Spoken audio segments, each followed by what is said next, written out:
አሜሪካን ሀገር ለመሄድ ኤምባሲ ገባሁ። ለምንድን ነው የምትሄደው ብላ ጠየቀችኝ ሴትየዋ። ለአገልግሎት ነው አልኳት። ለመንፈሳዊ አገልግሎት ነው አልኳት።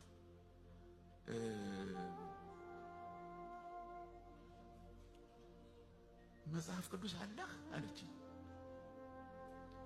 እንግዲህ ኤምባሲ ውስጥ መጽሐፍ ቅዱስ አለህ የለህም የሚል ጥያቄ ከዚህ በፊትም ቀርቦ ያውቅ እንደሆነ አላውቅም። ከዚያ በኋላም ስለመቅረቡ አላስታውስም። የሰማሁት የለም። የራሴን ነው የማውቀው ነኝ። መጽሐፍ ቅዱስ አለህ አለችኝ። አዎ አልኳት። በጣም የሚገርመው ነገር ደግሞ ምንድን ነው ልታሳየኝ ትችላለህ ብላ ጠየቀችኝ።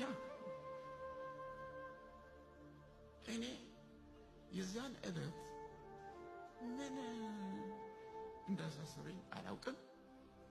መጽሐፍ ቅዱስ ቦርሳዬ ውስጥ ይዤ ነው የገባሁት።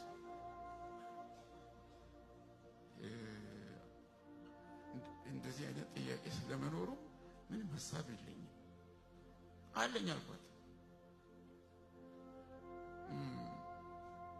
መዝሙረ ዳዊት 23 ምን ይላል አለች።